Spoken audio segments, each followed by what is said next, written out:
Good evening, everyone. Larry, you had your chance to speak. Now it's my turn. So that's why I get paid the big bucks. Wait a minute, who's paying you? Right, nobody. So this week we're going to talk about how to deal with nonsense, how to deal with stupidity. And as a rabbi in Pembroke Pines, I am. He's well versed in That's stupidity. the best joke I've heard today. How do you deal with stupidity and stupid people, or Very idiots? simple. Let them speak until they run out of breath. So we'll start off with a joke. We'll start off with a joke about idiots. There was a guy. We'll call him Beryl, and Beryl came into money. And he goes to his accountant at the end of the year. Is right, end of the year joke. Almost finished 2023. The accountant says, you'll tell me if this makes any sense business wise. And he says, you have too much money. You have to buy something. You have to buy an asset. Otherwise, they'll pay too much in tax. So what should I buy? Go buy art. He says, what do I know from art? I was born in Brooklyn in Borough Park. What do I know from art? Just go into a gallery and see something you like. So he goes into the gallery and he says, I need an expensive painting. So, let me show you an expensive painting. He comes into a big canvas and it has over there a circle, a line, a triangle, a dot, right? Says, what's this? This is modern art. This is art. It shapes. Kindergarten. No, you don't understand. He starts explaining to him what the artist was expressing and bringing out. It's a whole thing. It's abstract. So how much is it? 30,000. All right, I'll take it. Next year, Beryl has even a better year. And his accountant says, you have to buy another asset. Buy another piece of art. He comes in, he says, I need a bigger piece of art. Instead of a triangle, a line, a dot, a square, a hexagon, an octagon, this one only has a line, a circle, and a dot. So this is even more abstract. He buys it. Next year, Baruch Hashem, he has to buy another asset. He comes in and says, I'm going to show you a beautiful piece of art. It's a big canvas, and in the middle, a dot. And Beryl says, I don't like it. Why? It's too busy. It's Kapachka. It's too... Now he's a... All right, on the first page, you have the summary. On the next page, you have the overview. All right, okay, here we go. We're going to go to the question for discussion is not there. I'm sorry. All right, we're going to go to page number 174. All right, so the question is, when dealing with idiots, ignorant people, or someone asks us a question, let's not call them idiots. Okay, let's call them well-meaning people. So people ask us some questions. Do we answer every question? Does every question deserve an answer? No. And when do you answer? No. And when do you not answer? By the way, that question. Go ahead. I have an answer. You only answer questions that deserve answers. Okay, so here we go. Okay, so we're gonna learn in this week's Parshat an episode that deals with this exact point. By the way, even though you're sitting in the back, if you want to ask a question. He's being antisocial. He's antisocial. People are going to think that Alan misbehaved or something. We put him in the back. It's not true. He sat there in his own. This week's parsha, just to summary, in last week's parsha, Yosef and Yaakov are reunited, and the whole family is together. Everything's great. Yaakov gets to see Yosef's children, Ephraim and Menashe. He gets to see grandchildren. I think he even gets to see great grandchildren. And then what happens is, when Yaakov feels that his time is coming, it's interesting, by the way, it's a very interesting medrash. I'm going to tell you the medrash, you can take it as you want. That Yaakov wanted a chance to bless his children right before he died. Now, why was he concerned? Isaac blessed Jacob. How old was Isaac? No, anybody paying attention in Bible class? Let's pick on the new guy, Zach. You know? No idea. He was 37 years, 2 months, 7 days. Isaac was 123 years old when he blessed Jacob. You know how old Isaac was when he died? 180. He was concerned because Sarah died at 127. He said, I don't know, maybe I'm going to live to the age of my mother. I have no idea. Abraham lived to 175. He had no idea. Jacob wanted a blessing. He prayed to God that he wanted to give his kids blessing right before he died. So he asked God for some kind of sign. So God, it says he became sick, very ill. So that's some of the rabbis discuss. How's that a sign? People get ill all the time. But apparently it was unusual to be that sick, or some people didn't die because of their sickness. Some people even go as far as to say, as when people would sneeze, that's how they would die. You know, their soul would go out. That's why you weren't sure when someone sneezed if they were living or they were dying. Anyway, but somehow Jacob knew. I'm just giving you the medrash or whatever. That's not important. Let's not get caught up on the medrash. Somehow Jacob knew that his time was close. So text number 1, the time for Jacob to die was approaching. He called his son Yosef. Why Yosef? Because Yosef was the one with power. All the other brothers were just residents. Yosef was second to the king. And he said, please don't bury me in Egypt. Please bury me in the land of Canaan. And Yosef said, okay, I'll bury you in the land of Canaan. Jacob says, no, swear to me. Joseph says, what, you don't believe me? Swear to me. I mean, swear, fine. I mean, Mela. If you believe the guy, believe the guy. If you don't believe the guy, then what is swearing going to help? So then, that's a story just with Yosef. And then, toward the end of the Parsha, right before Yaakov dies, he commands all of his sons. Text number 2, page 175. He says, I'm going to be gathered to my people. Bury me in the cave of the plot that Avram bought, and he's buried there with Sarah, and Yitzchak and Rivka's there, and I buried Leah there, and please bury me there. That he dies. Well, actually, it doesn't say that he dies. You realize that, by the way, in text number 2. The word in the last verse. It doesn't say that. No, it doesn't say that. Yaakov concluded commanding his sons, and he drew his legs up in bed and expired.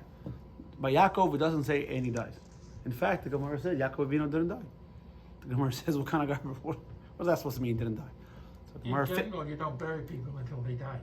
So the Gemara says it doesn't mean literally he didn't die. What it means is Mazar b'chaim afhu b'chaim. Because his children were alive, because his children kept up his legacy, so Yaakov was alive, right? What are they called? Bnei Yisrael, the children of Yisrael. Yaakov is alive. So I once heard an idea.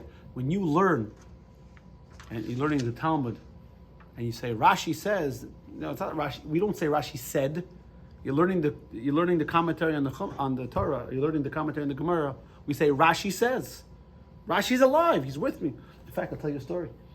There was once a student in Montreal. He was giving a speech, and he quoted a rabbi in the Talmud, and he misnamed the rabbi. It was Abaya or Rava. He got the rabbi wrong. So at the end, the rabbi in the yeshiva in Montreal came over to him and said, by the way, it's not Abaya, it's Rava. You got it mixed up. So the student says, okay, Rabbi, okay, Abaya, Rava. What does it make a difference? Which rabbi? The idea is the point. He says, no, not true. It's brought down in Kabbalah that when you quote a rabbi, Rashi, it says when you quote, they are saying it with you, up in heaven is saying it with you. So here you're saying Abaya said this, Abaya's in heaven saying, wasn't me. I never said such a thing. You have to make sure you get the quote right. But so when you live in the legacy of your parents created for you, when you live as a child of Avraham, Yitzchak, and Yaakov, Avraham, Yitzchak, and Yaakov are alive. I mean, the Jewish people, Jewish people are alive. We're not, all the other cultures, they're dead. You go to Rome, you see the Colosseum. Today, the Romans aren't the Romans. There's some other people, right? You go to Greek, you see the Pantheon, all these things. Yeah, it's very nice. The Incas, the Aztecs, all these, everyone, you go to Machu Picchu, all these things are nice. But we're making minyanim over there. Yeah, there's Chabad, Machu Picchu, all these places. But Jewish people, we're alive. Don't joke. My friend just went there. He just went to Peru, and the Chabad over there. He catered meals. Yeah. What do you think? It's a joke? Yeah, but it's not in Machu Picchu. No, it's obviously not there. No. I was I'm sure there's some Israeli though selling souvenirs. Wherever there's a tourist spot, there's always Israelis. When I was in the Bahamas, I go down the street over there. Cyril and I said we're going to buy some trinkets for a 10-year anniversary, just for a day or two. So we'll buy some trinkets for the kids. Every single store on the street over there had a mezuzah. It was crazy. Every single store of souvenirs had a mezuzah. In Amsterdam, same story. Yeah, it's great. Yeah, it's interesting how. So now, okay. So Yaakov asks and makes Yosef swear to bury him in Ma'aras HaMachpelah in Hebron, and then he asks his son. So you would think, all right, Yaakov commands. What's that line from Ten Commandments? So let it be written. So let it be done. No, nicht azoi glatik. It wasn't so clear. It wasn't so easy. Nothing's easy. So now, in order to understand this, we have to get a little bit of medrash. What happened was, Yosef dreamed 7 years of plenty, 7 years of famine. Avram Yitzchak and Yaakov, Kabbalah explains, were such different people. They're a different caliber of people, such godly people, that they affected a physical change in the environment wherever they went. So, for example, there's a story in Parshat Vayera. No. So I told this, where everyone's having a famine, no one's successful. Yitzchak plants, and Yitzchak's growing. Everyone's suffering, and Yitzchak's growing. And Avimelech, the king of Gerar, the Philistine king, said, "Whoa! So we want to be friends with you because we see that God's on your side." Avram, Yitzchak, and Yaakov. I mean, I could sit here and tell you more midrashic stories. Well, that's not a midrashic story. That story I just told you isn't it there. There are other stories.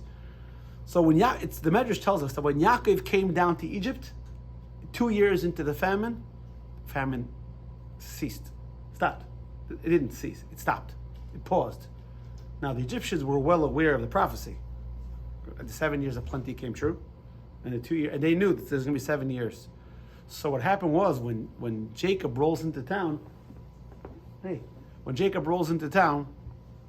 and the Nile's flood and everything's going well now. When Jacob dies, they did not want to allow Jacob's body to leave Egypt.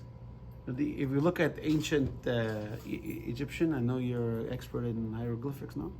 Oh, yeah. Absolutely. Yeah. I watched a TV program a couple of nights ago. So Yeah, there you go. I know everything there is to know. So Slept on a holiday. yeah, exactly, right?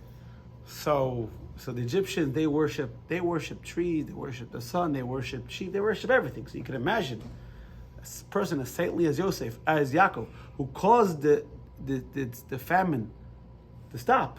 They weren't going to allow that sacred body to be buried outside of Egypt. So when Yosef came to Paro and said, "I want to bury my father outside," Paro said, "No, Yaakov is a national treasure." You remember I told you guys the story of the books? The previous Rebbe's books are stuck in Russia. What do the Russians need with a bunch of old books on Chassidus? It's a national treasure. Old books, it's a national treasure. So what happened was, like this. I mean, I'm going to say this text. You can read the text number 3, but I'm going to say it out loud. In ancient times, you with me? You have any questions? Hey, Ron, you brought more whiskey? Oh, okay. No, just chips. All right. I don't know. You're downgrading. What are you gonna bring next time? Salad? Okay. Yeah, salad. Let's go. I'm kidding. Here, Ron, sit down. Sit over here. So in ancient times, the kings considered themselves gods, and gods know everything. So Pharaoh had to be versed in all the known languages of the area. It's 70 languages. I'm not sure if that means literally, or he knew all the languages. He had to know everything. You know what language Pharaoh didn't know? Hebrew. Now the problem was Before Yosef was going to be promoted second to the king, they said, "Hey, this guy's a stupid foreigner, doesn't know our language, doesn't know any other language. You can't promote him to God-like status." So the Medrash says something very interesting. This is the Gemara, sorry, the Gemara, not the Medrash. The Gemara, say the text number 3 says that on the night before Yosef was taken out of the pit and promoted, and the whole thing, the dreams of Pharaoh's dreams, the angel Gabriel came and taught Yosef all the languages he needed to know, all 70 languages. And you might think, how much could he learn in one night?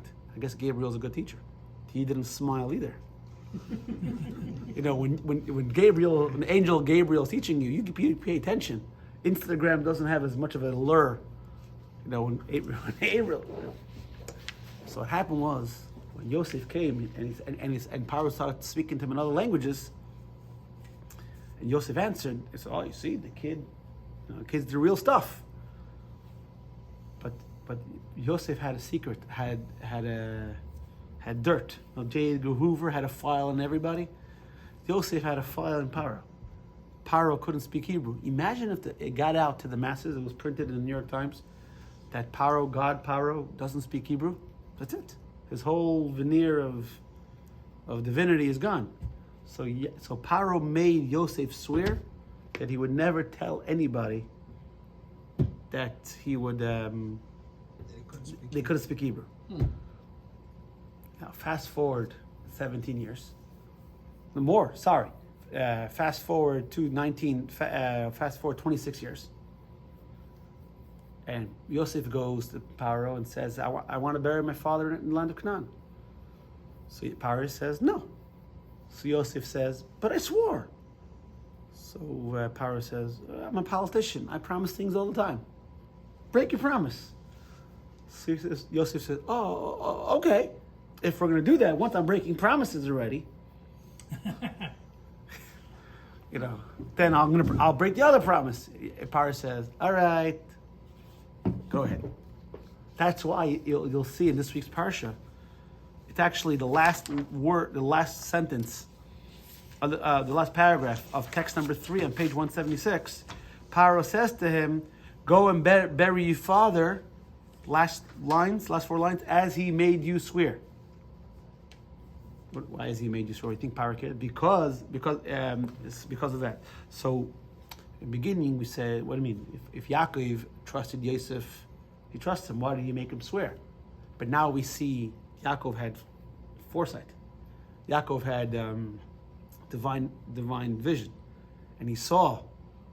You want to hear a wild story? This has nothing to do with this parsha, but the story just popped into my mind. How are we doing on time? Good. All right. Who cares? As long as we don't have a minion anyway. We gotta wait till. So 1953. In 1953, there was Chabad in Toronto was looking for a place for a synagogue, for programs and everything else. There was a donor came. He said, I will donate the building to Chabad. And they wrote into the Rebbe, and they said, this very charitable, generous donor, say, I only ask you guys for a couple of $1,000. This guy gave the whole building. I'm saying, this guy knew how to do it, right? I could ask you guys for a building, maybe bring the building over, right? Yeah? Might be that big for Monopoly. A Lego building, right? Yeah. So this guy, he donated the building. He wrote into the Rebbe, because you want to give the Rebbe news, saying, Baruch Hashem, we got a building. The Rebbe sent back a very, very interesting reply. The Rebbe said it should be with a contract, and it should be a purchase. It should be a valid contract. It should not be a gift. Mm-hmm. So they went back to the guy, said, we want a contract.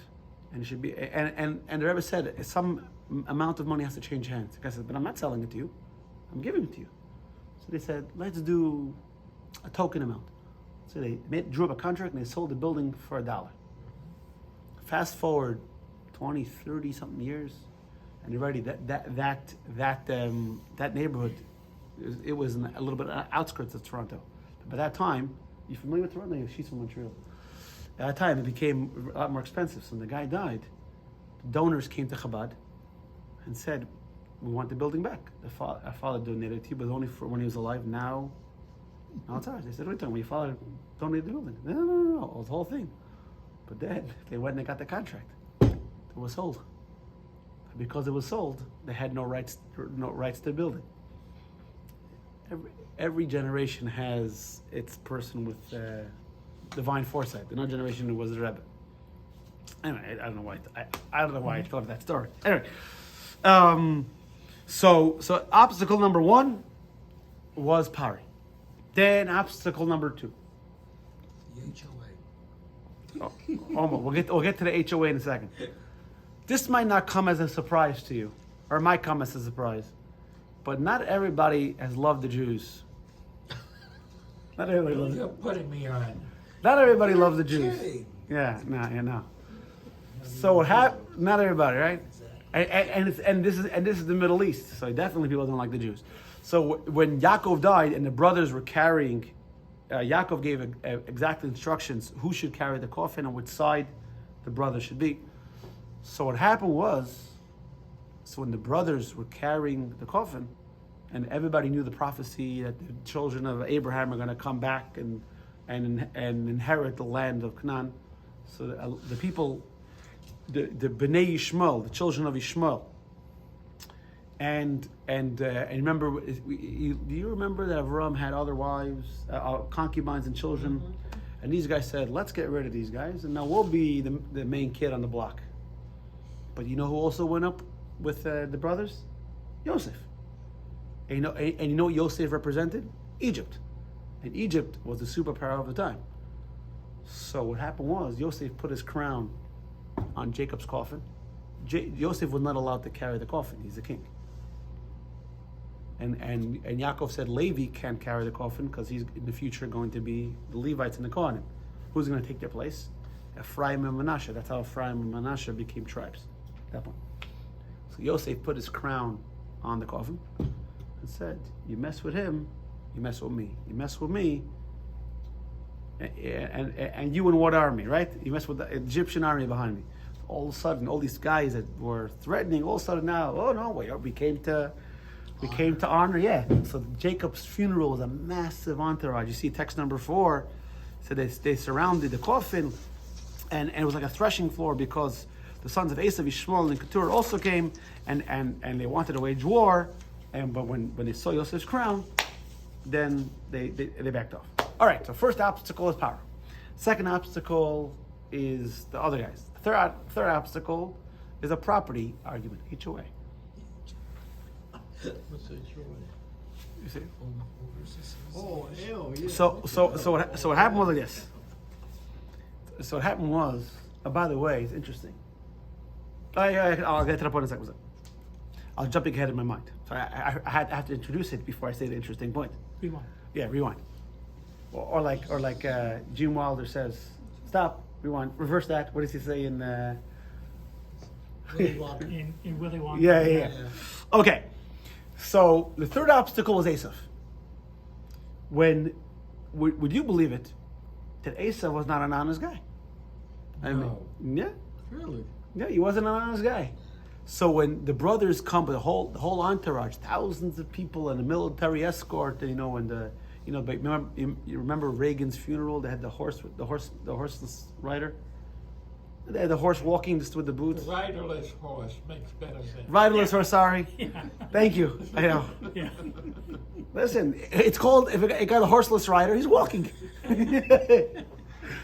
Not so bad. That's why I like Alan. He sits in the back, doesn't correct me, whatever I say. You know?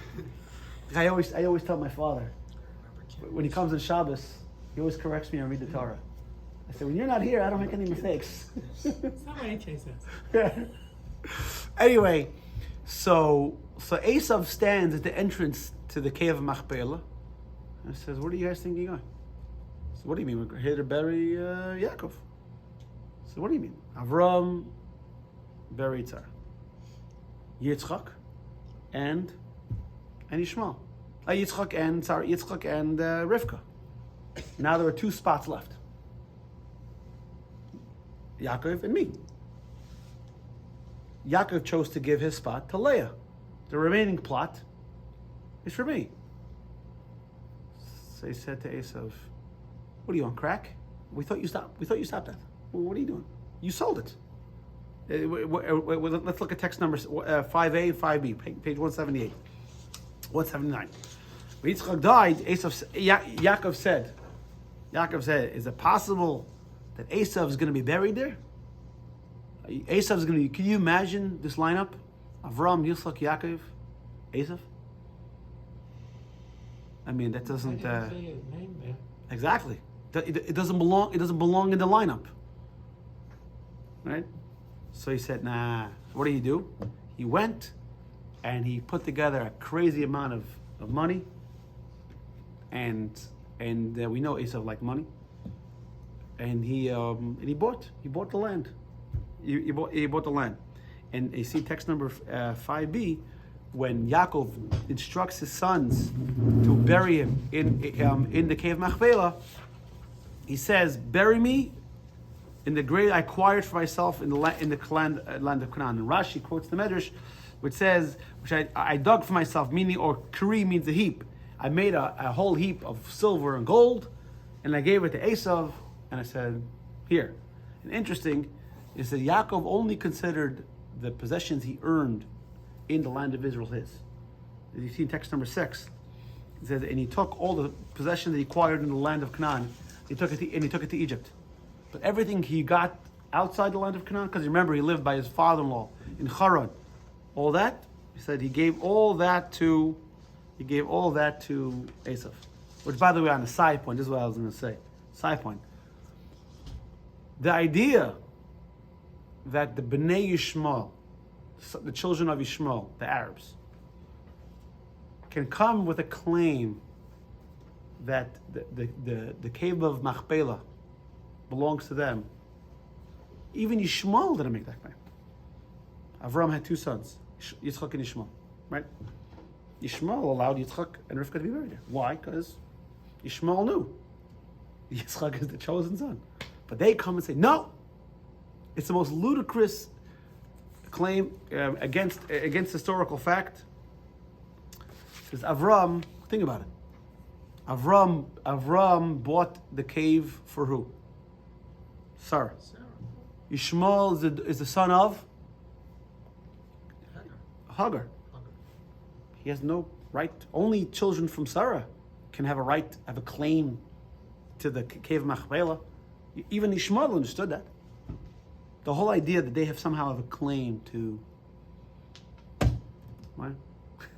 Someone posted, says, that JC was the Palestinian. End of story. So someone wrote on top of the claim says, so who's going to tell her? Anyway, so what happened? The Medrash tells us that they said, "What are you talking about?" Yaakov was no fool. When he gave all that money to Esav, he drew up a contract. Yaakov understood that he's dealing with Esav over here, and he drew up a contract. So Esav said, "Oh yeah, where's your contract?" Now, no one in the family dreamt in their wildest dreams that Esav would do such a thing. So they said, "We left it in Egypt." So Esav says, no one's moving until someone produces a receipt. So everyone stopped. And they sent Naphtali. Naphtali is known to be very quick. In this week's Parsha, Yaakov compares every son to something else, right? He compares Naphtali to a deer. He's a deer. He brings good news quickly, and the fruits and the crops in the land of Naphtali, they grow and they blossom very quickly. That's the blessing for Naphtali. So Naphtali physically was Naphtali was very, very quick. So he sent them back. And they were waiting. Everyone's sitting there waiting. Thousands of people just waiting. Now, one of Yaakov's 12 sons was a man named Dan. Dan had one son. His name was Chushim. You heard of this guy before? Now Chushim was deaf. What? Yeah. And he didn't have, I guess they didn't have the, what do you call the surgery? The cochlear implants. I guess it was a year or two before it was Just a year or two. Yeah. So he's sitting there on the side. Everyone stopped. He has no idea what's going on. There's a whole dialogue, a debate going on back and forth. And he's sitting there.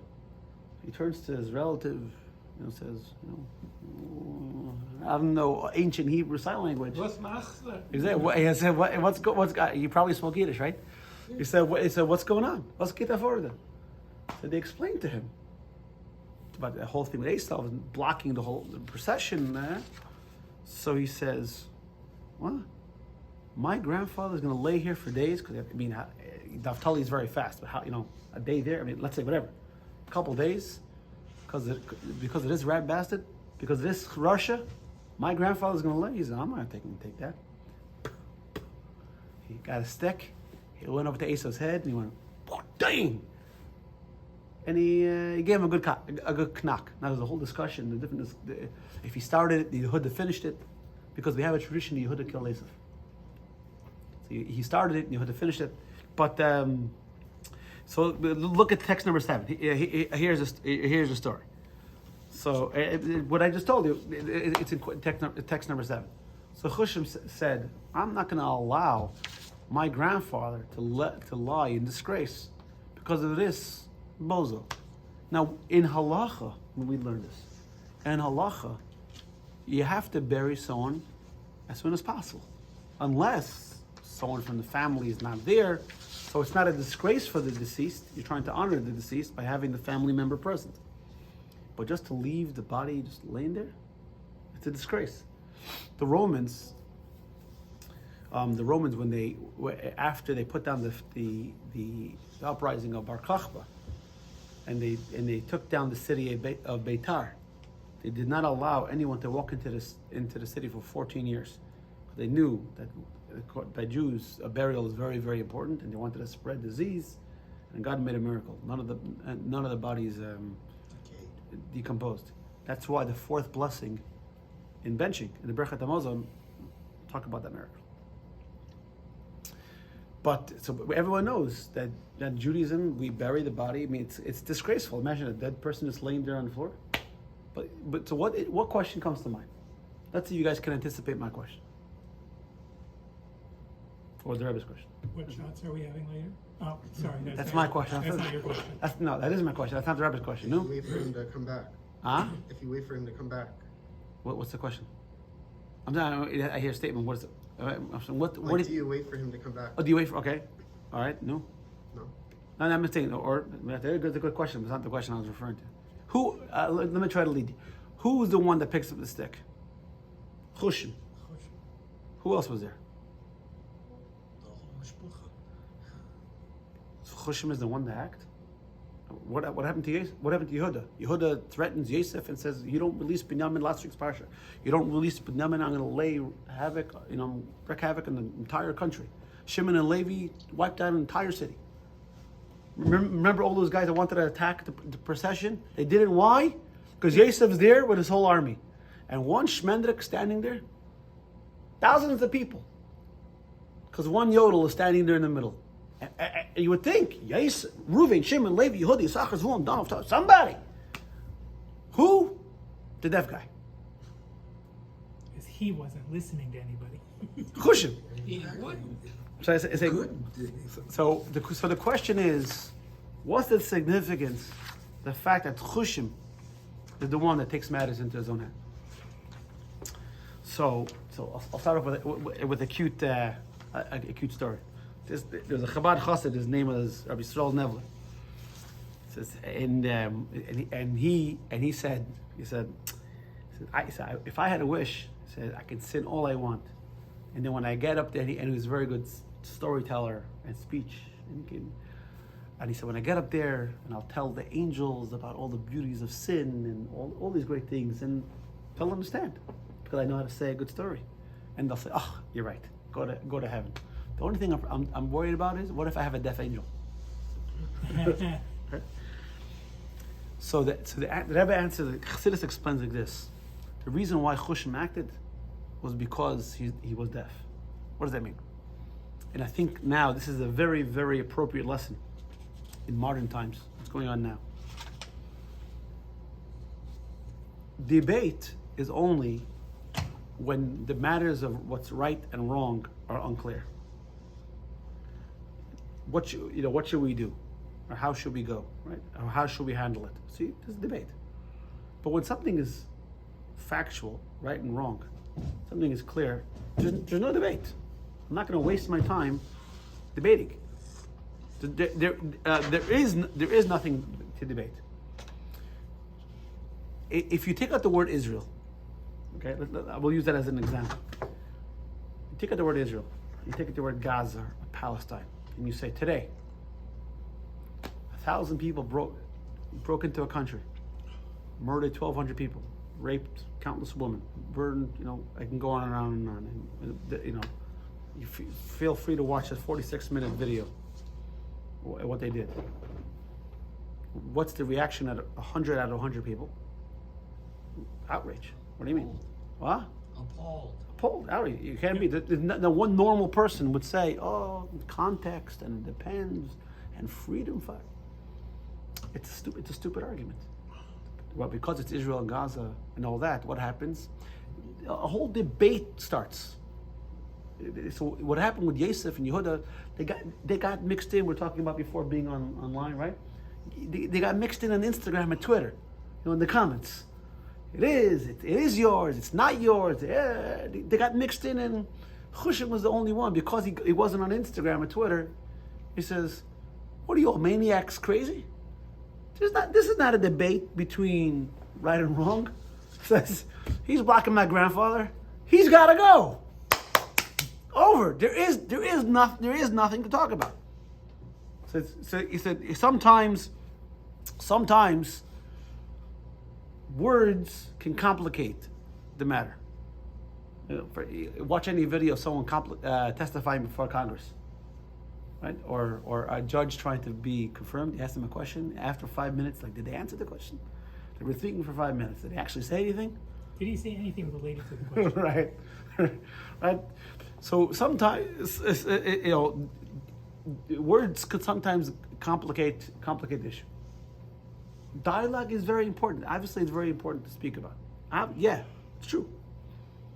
But that is only when the other side is looking for peace, is looking for some kind of accommodation, coming together. Let me ask you a question. You think Esav didn't know that he sold it? You think Esav didn't know that they had a receipt? Let's say he hoped that they lost the receipt.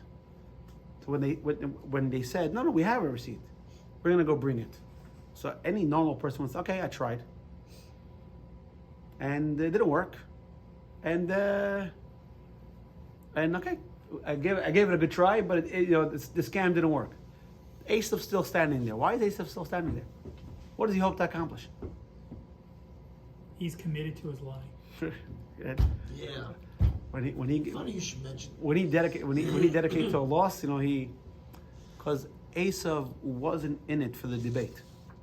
Esav didn't think for a second that he was entitled to the cave of Machpelah.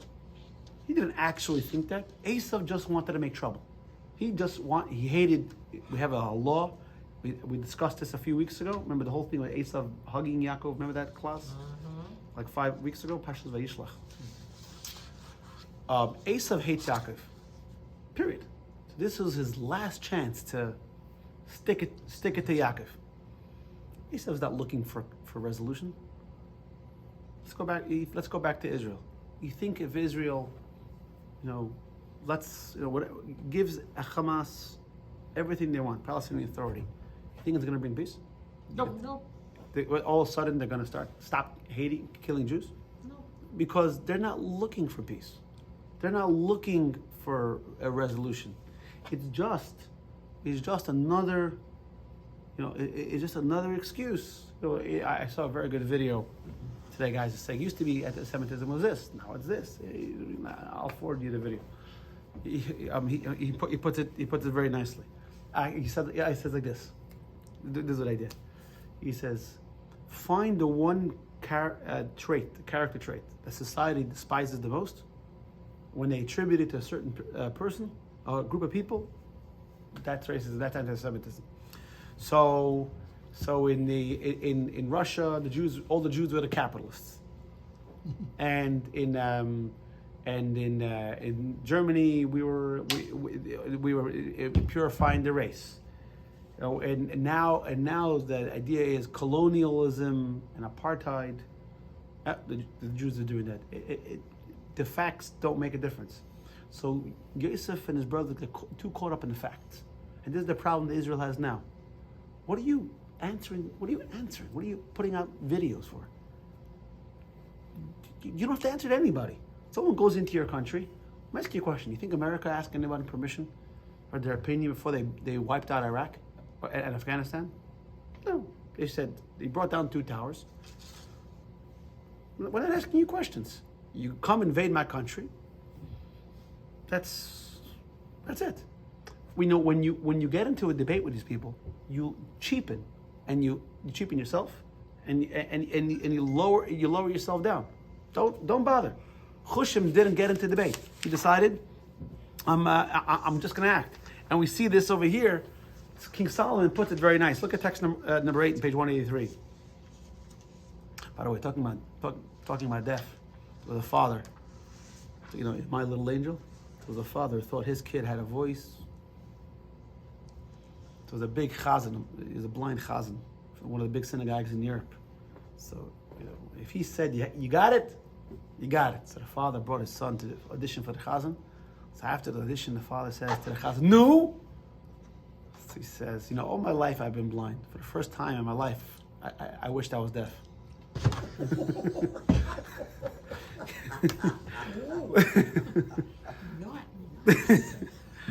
So King Solomon put it very, very nice. In Mishlei, King Solomon said a line, text number 8, it's like this. Look at text number 8. He says, don't answer a fool according to his folly, lest he become a fool like him. And answer a fool according to his folly, lest he be wise in his sight.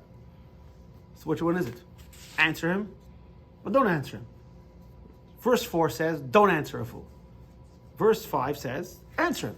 Because if he asks a question, you don't answer him, he's going to think, oh, you see, I asked such a good question that no one can answer. Like that story, there was a great rabbi, I can't remember who the rabbi was, and he had a wagon driver. The wagon driver was a very simple man, but they would go from town to town. Everyone would go around and ask the rabbi questions. After being the wagon driver for the rabbi for 15, 20 years, you pick up a thing or two. So one day the wagon driver says to the rabbi, your job's not so difficult. Ask you questions and they're not such deep questions. If I was the rabbi, I could do the same thing. So the rabbi says, you want to switch? So yeah. So they switch clothing and they come to the next town. The guy goes, Rabbi, because this is before flash photography. Don't know what the rabbi looked like. So Rabbi. So they asked a question, and it was a hard question. One of the questions the wagon driver never heard before. He said, you think it's a difficult question? That's not a difficult question. Such an easy question. My wagon driver could answer that question. Right. So sometimes the guy asks a question. If you don't answer him, he thinks, oh, see, look at me. I'm a big intellectual. So King Solomon says, yeah.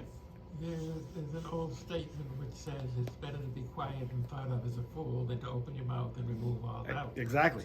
So here, King Solomon says two opposite things. Answer him or don't answer him. In fact, this was such a complicated line, some of the rabbis considered not including Mishlei in the canon of the Bible because it's contradictory. And if one verse in the Bible is contradictory, then it goes against the validity to the core of the truth of the entire Torah. See, that's what text number 9 says. The Gemara says, they were thinking about not including Mishlei, Proverbs in the canon of the Bible. So comes Rashi and explains text number 10. Text number 10 is Sevensich. It depends. Is that the movie? It depends on if the guy's asking a stupid question because he's stupid and he just doesn't know. He's asking a foolish question because he's a fool. He's asking a very simple question. Or he's asking a stupid question because he's not acting like an idiot. Sometimes people, they didn't get a good education or they don't know, so you can educate them, right? But sometimes the guy's not looking for an answer. He's acting like an idiot. He just wants to be obnoxious and confrontational. Sounds like a 14-year-old boy. Yeah. So, there's a story story that a kid in yeshiva thought he was a big Ibra Chacham, is a big, very wise man. And he went to the rabbi, he asked questions, and the rabbi didn't answer. So, see, the whole Torah is false, and he went off the path. 20, 30 years later, he meets the rabbi again, and he says, I always admired you, but I had this question, you never answered me. He says, there are no answers. Who said there are no answers? So he repeats the question, the rabbi answers the question, chick-chack, as they say in Israel.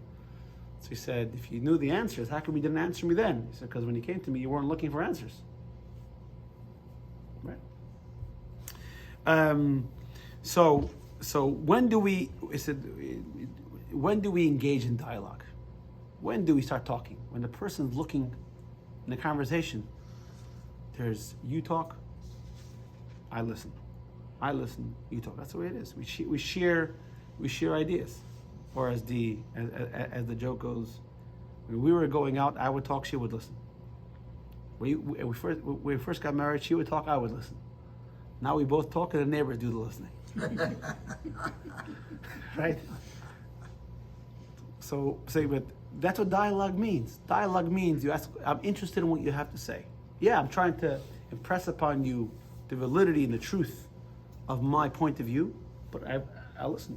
But if I come into a conversation and I'm saying, I have nothing, you have nothing to offer, and I'm 100% right, and you're automatically 100% wrong, then I'm not having a conversation with you.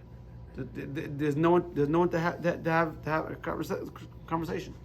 Now, by the way, here's where you can get into chassidus. Sometimes that idiot is inside you. Sometimes you know what the right thing to do is. There's nothing new under the sun. Everybody knows what you have to eat, what you got to do. Nothing you learn here at Chabad is, by the way, you can't eat chazer. Ooh, right? No. Okay, it's all been done before. Okay, it's all said before. But sometimes the idiot is inside you, trying to convince you. Maybe you shouldn't, or really there's validity. Like someone was telling me today that they manufactured too many TVs. Now, during the season, so they're selling like TVs. You can get like 65, 75-inch TV, right?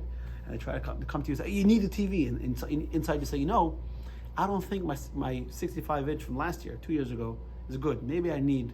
No. That's being idiotic. You don't need a new TV. Sometimes the idiot is inside you. So you're trying to do the right thing. And usually when we try to do the right thing, you're trying to daven, right? On Yom Kippur, it's the holiest day of the year. All right. I'm sinning the whole year. Now it's time. I spoke about sinning. My watch, Siri woke up. So it says now to look at text number 11. The Alter writes in chapter 28 of Tanya. He says, for example, a person is davening, and you have a wicked heathen who chats and speaks to him in order to confuse him. Not interested in a conversation. Just wants to confuse him. So surely the thing to do in such a case is not to answer him. Just pretend you're deaf, you're not listening. And like King Solomon says, don't answer unless you become farther like him. Don't get into conversations.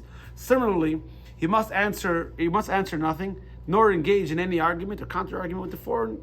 It's the same thing is, if you have inside of you the Yetzer Hara, Yetzer Hara is trying to convince you that now is a good time to do something, everything else, don't engage with the Yetzer Hara, because the Yetzer Hara is called an old, foolish king. Old because he's there from when you're a child. A king because he has domain over you, because he has a head start. But he's a fool. Why? Because the Yetzer Hara is always trying to convince you that whatever you do now feels good now. We don't count people that way. Yes. And whatever you do now. So imagine a guy comes and says, "Here, you have money? Put it away, Roth IRA, whatever it is." And it's a responsible thing to do. Someone says, "The heck with that. Let's go to Hard Rock. Let's have a good time." So the proper thing to do is, that guy's not your friend. No, he doesn't have what best out to you. He's an idiot. He wants you to act like an idiot. So what do? You don't listen.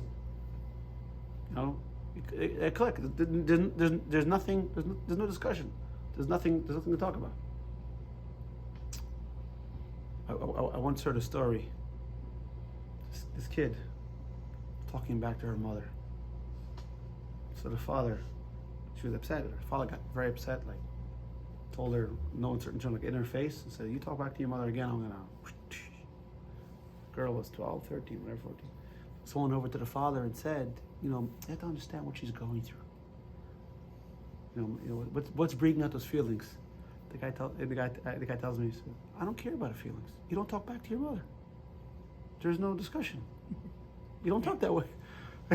It's not a discussion. There's no dialogue. What's right? What's right and wrong. And by the way, not every question needs an answer. You guys read the book Night by Elie Wiesel? Yes. So Elie Wiesel tells a story there where a young yeshiva student asks a question about religion, God, something, meaning of the universe. He goes to the rabbi gives him a little patch on the cheek, a little slap on the cheek. He says, Rabbi, why'd you patch me? So he says, because why ruin such a good question with a foolish answer? Not every question needs, it needs an answer. Text number 12, the Rebbe says, one should not always seek to answer someone with questions. Sometimes the question is trying to legitimize something that's clearly wrong. Sometimes, the Judaism, by the way, you should know, I know we've been, Jews have been in debates, but historically we've always shied away from debates. For two reasons. If we won, and if we lost. If you win, the other side didn't take kindly to losing. Look at Nachmanides and a bunch of other. Number two, because sometimes the guy, they're very good at arguing, and they come, with an argument. I didn't think about that. When you know what's right and wrong, there's nothing to question. Like the story, like the story with Rabbi Yayechi and Eibschitz. Yayechi and Eibschitz was a young prodigy, lived in Austria, Germany, Netherlands. So he was a genius. He was known to be a genius. He was known to be a genius from a little kid. So one time, I told the story before, Shabbos. One time, the king invited him. He wanted to meet the Jewish child prodigy. So, and the king was obviously a Catholic king, and he wanted to prove the truth of Christianity over Judaism. So he asked the child.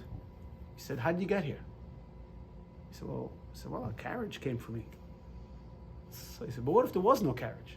How would you get here?" He said, "I would ask for directions to the palace." But how could you be sure that person was correct? The king asked him. So he said, "Okay, I'd ask a second person, and I'd see." The king asked the kid, Rabbi Innocent, he says, "But what if one person gives you one directions, another person gives you another directions? Now what do you do?" So I'd ask the third person, he says. And if the third person I know, the majority I know is right. The king breaks out in a smile. He says, if the majority of the world is Christians, well, this is Europe in the 1600s, right? Europe was the world.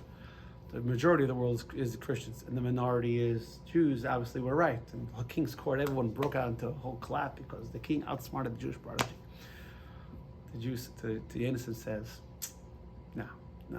That's I would only ask for directions if I didn't know the way.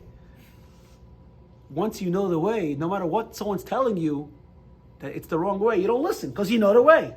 Debate is only when you don't know. When you know, it's right and wrong. That's it. So should you have a person having faith, a question with pure intention, you answer him.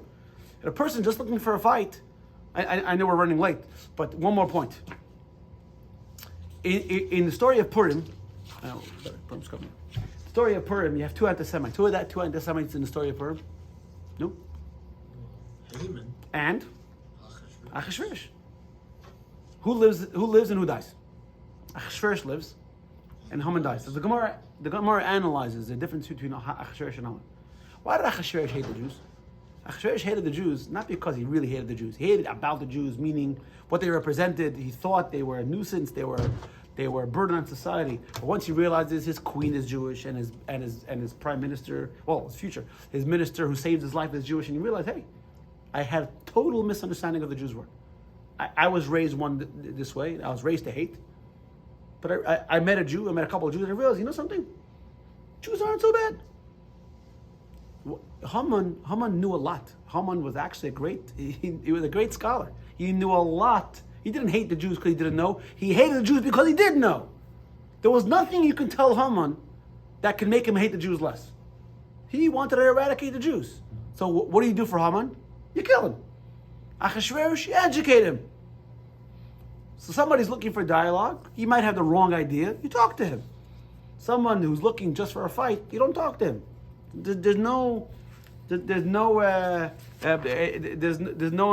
to talk to. Sometimes you just gotta go. So this is a very appropriate lesson now in the Middle East.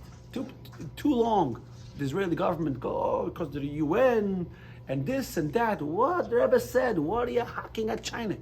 The land of Israel was given to us. It's our land. That's the book, the end. That's it. There's no more. It's the shortest story ever told. There's God, there's a world, there's land, it's ours. You like it? Fine. You don't like it? Fine. All right. We have our IDF over here, Baruch Hashem. We can take care of ourselves. We have no problem. Obviously, we have a problem when people threaten us. But that's not the problem. The biggest threat isn't the military threat. The biggest threat is when they can sow doubt in our right, our inherent right to the land.